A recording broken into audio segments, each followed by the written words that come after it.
Hey there, welcome back to the BoardGame Sherpa channel, where we take the fear out of learning new games, put the fun back in. Today's episode is the top games I'm looking forward to in 2025. Normally I do something like this around GenCon, but there's quite a lot of announcement recently that got me excited enough to do one of these early in the year. Plus, it's always fun researching new games that I'll eventually want. My wallet is definitely going to be a lot lighter this year. Thankfully, the first game I'm looking forward to was crowdfunded in 2024, so I've already taken a financial hit. But now I just have to find a place for it. So let's jump right in. Number 1, DC Superheroes United, the Conquerors pack. This is a 1 to 5 player game that usually takes about 30 minutes. Publisher is Simões Global Limited and Spin Master. For the base game, the designer is Andrea Chiarvicio and the artist is Eduard Guiton. And again, before I start, I'm going to apologize for all the names I've butchered throughout this. There's a lot of sub-games here, and it doesn't look like they're individually credited, so I apologize for missing people. According to the publisher, the DC Superheroes United board game is a cooperative adventure where players team up as legendary DC heroes, like Superman, Wonder Woman, and The Flash, to take on powerful villains and thwart their sinister plans. With its deck-building mechanics, strategic gameplay, and scenario-based missions, it offers an immersive experience for fans of the DC universe. Each mission presents unique challenges, and the variety of heroes and villains ensures endless replayability and customization for every game session. I've already crowdfunded this one. I'm a huge DC Comics fan, so I went all in with the Conqueror pledge, which includes the base game and a lot of expansions like Suicide Squad, Justice Society, Gotham City, and Metropolis, Green Lantern Corps, and that's just a few of them. There's also a ton of stretch goals. We're getting well over 100 characters, maybe even 200, and they all come with their wonderfully sculpted miniatures. The delivery box is going to be huge, and I honestly don't know where I'm going to put all this stuff. Number 2, Emerald Skulls. This one's another game I've already crowdfunded. It's a 1 to 6 player game that takes about 30 to 45 minutes. The designer is Steven Dest and the artist is Diego Sa, and the publisher is Thunderworks Games. According to the publisher, in the grimy depths of Kulbak prison where the greatest Dragul warriors are confined, inmates gather around Nargash the Goblin and his bone-carved dice.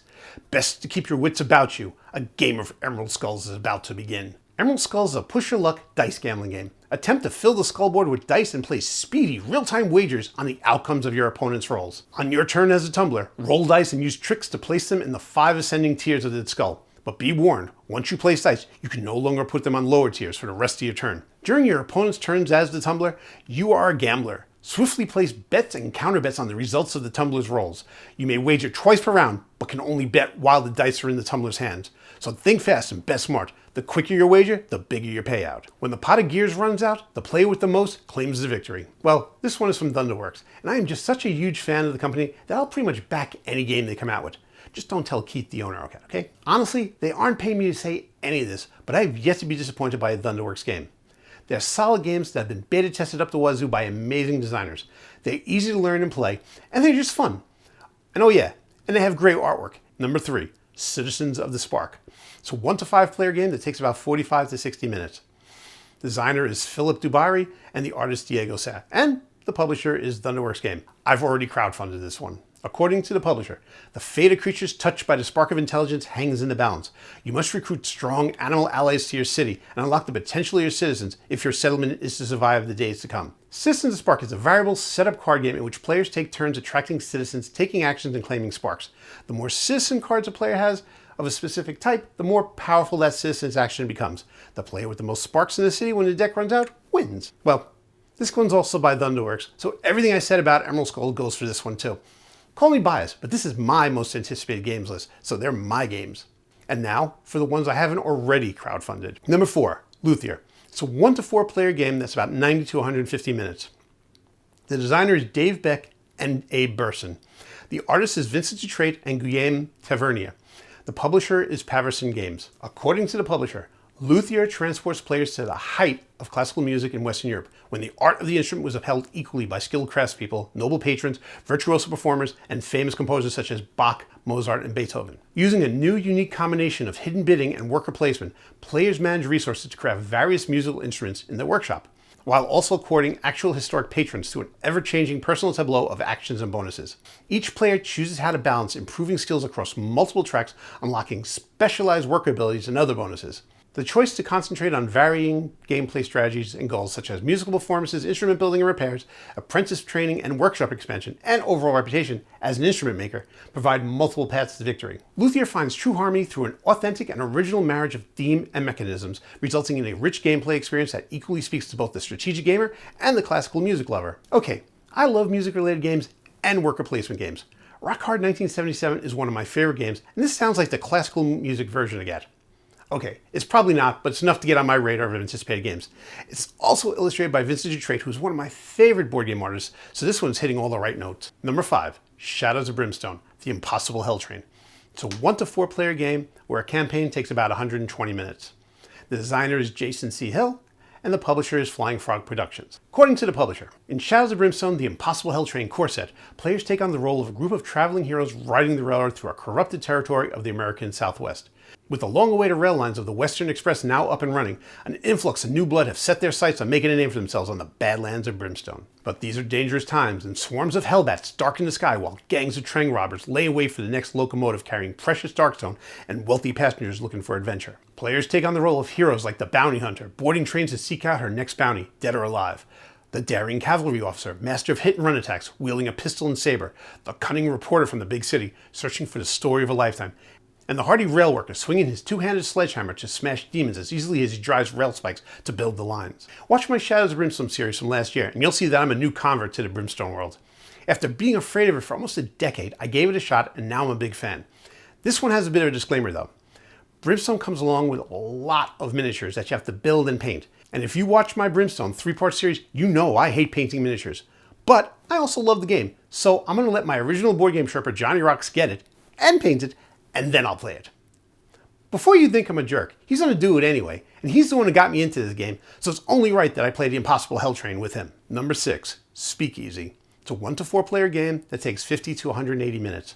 The designer is Vital Lacerda, the artist is Ian O'Toole, and the publisher is Eagle Griffin Games. According to the publisher, Speakeasy will transport you to the Roaring Twenties during the era of Prohibition. Manhattan was under the firm control of Lucky Luciano, a prominent mobster. To stressing his grip on the territory, he implemented a well-structured system. He divided Manhattan into different districts, each assigned to a specific mobster responsible for handling their business operations. In this worker placement and card management game, you take on the role of one of those mobsters, managing and operating your very own speakeasy empire in Manhattan. The ultimate goal is simple: accumulate the most money and become the most successful mobster in the city. Do you have what it takes to rise to the top of the speakeasy scene and take over Manhattan during Prohibition? It's time to grab your fedora and find out in Speakeasy. Okay, on the theme alone, this game got my attention. I love the 1920s gangster era, and to be based in Manhattan instead of the usual Chicago locations is amazing. When I was promoting my book Lost Boys of the Bronx, about a gang from the Bronx in the 1970s, I was asked to speak at an actual Manhattan speakeasy, and I was in heaven. And making this perfectly themed game a worker placement game makes this one of my most anticipated games of the year. Number 7, Ada's Dream. It's a 1 to 4 player game. It takes about 90 to 120 minutes. The designer is Tony Lopez, the artist is Javier Gonzalez Cava, and the publisher is Alley Cat Games. According to the publisher, in Ada's Dream, work with Ada Lovelace to help build the first computer, fulfilling her dream in this alternative history Eurogame. Take dice from the workshop Rundell, give lectures at prestigious institutions, travel the UK, and complete assignments from Ada. Add dice, gears, and programs to your blueprint board to build the analytical engine using dice Rundell and manipulation mechanics and literal engine building. Not a whole lot of information in this one, but I've always been interested in the birth of the computer industry that I've spent so many years working in.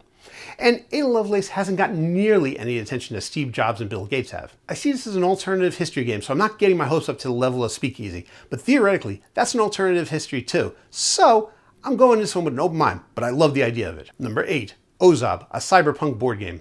It's a 1 to 4 player game that takes 90 to 120 minutes. Designer is Jordy Adan and Renato Simões. Artist is Rodrigos Bastos Didier.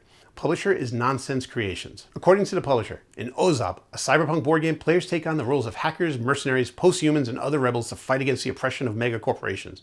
Embark on various missions with different levels of difficulty that can be played freely or in campaign mode. Face corporate security, corrupt police officers, and destructive robots. Rely on your friends, and only them, for in this dystopian world, the system itself will be against you. Each character has a unique deck, different special abilities, a set of unique initial items, and a different constitution on the health bar. During the game, players take turns pressing their luck to reveal their stat cards, then take 3 actions each turn. Actions can be moving, taking a test, or attacking enemies. After that, an event will be drawn from the events deck and the board will suffer some changes. Enemies attack, then the turn ends. The game is divided into 10 scenarios, each with its particular event stick and a unique win condition. Players always lose if one of their characters dies. I interviewed Jordy, Adan, and Renato Simões, who are the designers of this game, after last year's GenCon, and I have to admit, I got really excited by the concept and gameplay. I wasn't really into the Cyberpunk thing before playing Thunderworks Metro Runner, but I love that game. And talking to Jordy and Renato about Ozob made me a lot more interested. I'll put a link to it in the description. Number 9, Snow Planner. It's a 1 to 4 player game that takes 40 to 120 minutes. The designer is Akashi and the publisher is 14 Games. According to the publisher, Snow Planner is a dice placement game for 1 to 4 players who each take the role of managing an inn near snowy mountains. Players take turn placing a die on the game board, and once all the dice are gone, the round ends. You will invite guests to stay at your hotel, with them paying you at the end of the round, and ideally staying additional nights so that you don't have to find more guests. By placing tiles on your board, you upgrade the hotel, increasing bonuses and earning more income. Dice can also represent employees who gain new resources with their work time. Additional dice can be earned, both permanent and part-time. Each player starts with one of the talent cards, giving them unique powers during the game. By using this power and their dice, players can fulfill goals and projects or attract VIP guests. In the end, whoever earns the most points wins. I watched a few demos of this game online, and I really love the artwork, the concept, and the worker placement aspect. Again, Captain Cold's a favorite character, so I'm a big fan of snow-based games. Also, it kind of reminds me of the hotel from The Shining a little bit. I'm a little concerned because most of the videos about this game are in Japanese, and I haven't been very lucky finding out much about an English version coming to the US. There supposedly is an expansion called First Season that's coming out to the US, but not a lot of info about this base game. I'm interested in this game, so I'll keep looking, and if any of you know more about it, please post in the comments. Number 10, The Dark Quarter. It's a 1 to 4 player game that takes 120 to 180 minutes. The designer is Evan Derrick. The artist is Matuz Kamada and Jarek Nokan. The publisher is Lucky Duck Games. According to the publisher, welcome to New Orleans, Louisiana, circa 1980. A vibrant city of music, food, and magic. Neon lights flicker in dirty puddles up and down Bourbon Street. The innovations of the modern world clash with the ancient and terrible traditions, and murder is never simple. The Beaumont Agency, staffed with a roster of brilliant, colorful, and ultimately flawed private investigators, specializes in solving cases that no one else can crack. In The Dark Tower, a cooperative, app-driven adventure game set in a dark, fantastical vision of the 1980s New Orleans, players each take control of a Beaumont agent and work alongside one another to solve the worst crimes that New Orleans has to offer. It's a world full of magic, where hexing curses are sold on every street, where voodoo priestesses and creatures of the night are lurking around every corner, and where even the most mundane crimes have a tinge of supernatural to them. Through multi-scenario campaigns, the game tells a rich, dynamic story and invites players to make critical decisions that will not only affect their characters, but change the direction and course of the story. The characters are not simply avatars, easily replaceable from scenario to scenario. Instead, they are woven into the very fabric of the story themselves. Their destiny and the destiny of New Orleans are inextricably linked together. Okay. As a board game Sherpa, I like playing board games for many reasons. One of the big reasons I like being social with my friends while being disconnected from online drama. So games with apps are usually not things I go for, but there are exceptions. Most recently, Return to Dark Tower. But there is another exception that goes back a few years, Chronicles of Crime. Maybe it's because I love the Law and Order type shows where you solve the murders along with the TV detective, but Chronicles of Crime has a special place for me. I overdid it a few years ago with expansions for it, so I kind of stayed away, but the description of The Dark Quarter kind of reawakened my love for games like this, and I think I'm ready to give this one a try again. Don't judge. Number 11, Popcorn. It's a 2 to 4 player game that takes about an hour. Designer Victor Samant, the artist is Emmeline Rotival, and the publisher is Aiello. According to the publisher, in Popcorn, each player manages their own movie theater and tries to show the best combinations of movie in order to attract guests to their seats. The game plays out over 9 rounds, and in each round you may acquire a new movie, build or upgrade your theater, and use advertising to attract new guests. Then it's showtime, with you drawing guests at random from your bag to see who has shown up. Place guests in the right seats to activate special powers. Match them with their right movies, and you get a movie bonus as well. After watching films in your theater, guests might be spirited away to other theaters thanks to ads presented by those theater owners, but you'll probably do the same to them too. The bonuses for a movie get worse the longer it runs, so be sure to bring in fresh films to keep guests on the edge of their seats. After all, happy guests can help your theater win awards in town. More importantly, they can keep the popcorn piling up in your coffers, and whichever theater owner fills their popcorn box the best wins. Okay, you may be sensing a theme here, but I do love worker placement games where you build a business or rock career or whatever up from scratch. And Popcorn really sounds like it would be up my alley. You're finding out way too much about my past get rich schemes in these videos, but a friend and I really considered buying a movie theater about 15 to 20 years ago. We eventually decided that the market wasn't there to make a go of this, but it was something that always stuck with me, and Popcorn might scratch that itch. Number 12, Deep Regrets. It's a 1 to 5 player game that takes 30 to 150 minutes. The designer and artist is Judson Cowan, and the publisher is TEDx Games. According to the publisher, Deep Regrets is a game for 1 to 5 players that runs about 30 minutes per player. An unfortunate fishing game about pulling progressively more horrifying things out of the ocean. Decide what to eat, what to sell, what to mount, and how many regrets you're willing to carry as you push yourself too far and spiral towards a thrilling conclusion in the strategic horror fishing game. You'll roll bespoke tackle dice at the start of each turn to determine your strength for that round, and then decide whether you'll stay at sea, return to the port to sell fish, buy provisions, and recharge your energy. Survey the sizes and shadows on the backs of 9 different fish shells at 3 depths, determining what you think you can afford to catch and if you want to risk it for a potentially better reward. Flip fish, spend dice, and add them to your collection, but beware of reveal and catch abilities that can have various effects on the game. As your eyes spy more and more horrifying things, you'll collect regrets cards, which drive up your madness but also give you access to more dice and increase the value of weirder fish.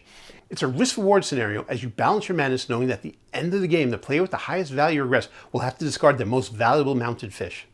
Manage your resources, make strategic decisions, leverage madness to your benefit, and suppress your regrets as you try to catch the most valuable haul of weirder and weirder fish on this thrilling week at sea. I watched a demo of this game and I just love the concept. I'm not a fisherman by any means, but knowing you could pull an actual monster out of the ocean is just a theme that really appeals to me.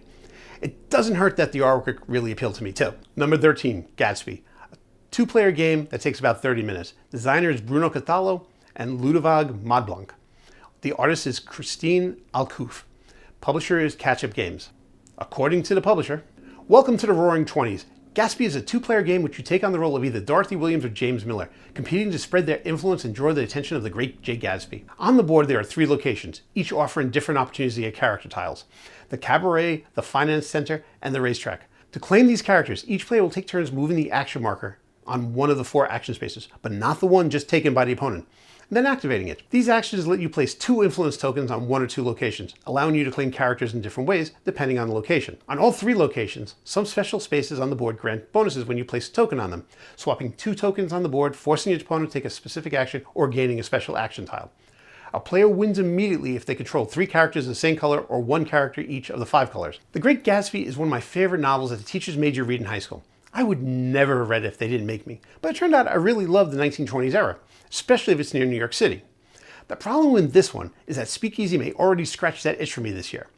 I'll be doing some deeper dives on Gatsby to see how the game plays. Good gameplay will definitely make the difference in whether I need 2 1920s era games. Number 14, Norsemen. It's a 1 to 4 player game that takes about 90 to 120 minutes. The designer is Christos Giannakoulas and Manolis Zakaridis. Apologize for butchering your name. The artist is Roman Kucharski, and the publisher is Skellig Games. According to the publisher, in Norsemen, as the leader of the Vikings, you have to travel to foreign lands and build settlements and forts.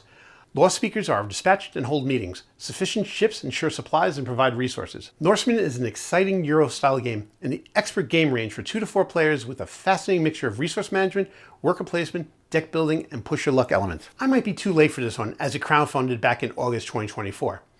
But thanks to Shadows of Brimstone, Gates of Valhalla, and no Facebook Eric's interest in Norse-based games, I've kind of gotten into Viking games. Hopefully it'll go to retail soon and I can check it out easily. I'm interested, but I'm not getting my hopes up. Number 15, Burn the Witch. It's a 5 to 15 player game that takes 45 to 75 minutes. The designer is James I. Fazio, and the artist is Ina Kozak. The publisher is Peak Games. According to the publisher, Burn the Witch is a game of social deduction where players are divided into 2 factions, zealots and sympathizers, which are pitted against each other in a bid for survival. Players represent houses comprised of 2 to 4 villagers, 1 or more of whom may be a witch. The zealots win by uncovering the identity of all witches in play, a discovery made only through fire. The sympathizer wins by keeping the witches' identities hidden. With witches forming a small minority, the sympathizer's only chance for success depends on their ability to employ cunning and misdirection as they seek to outwit the other players by turning the zealots' xenophobia and pyromania back onto themselves. During the pandemic, I used to run a weekly game of werewolf for my friends, and we had some great times accusing each other of being a werewolf, and I missed that. But over time, people were let out of their houses and found better things to do. Plus, the game was starting to repeat itself, with everyone knowing each other's poker faces and behaviors when they were actually the werewolf. So I'm hoping that a similar game in the witch genre that wasn't put out by Bezier Games might be able to reinvigorate our weekly games. At least for a while. Hey, a fella can hope. And that's my top 15 anticipated games for 2025. I guess I'm a little late to the party, but still recovering from the move last month. As I was finishing up the research for this video, I came across a game called Terrified, which is supposed to be horrified from modern day monsters like Pennywise, Leatherface, Ghostface, Chucky, Michael, Jason, and Freddy. But it was a completely unofficial version of the game and not for sale. That definitely would have made my list, and I will look to see if I can find someone who has it so I can try it out. If you enjoyed this video, please like and subscribe, and check out the other videos on the channel. You'll find something you like. Keep gaming, and I'll see you next episode on The Board Game Sherpa. you.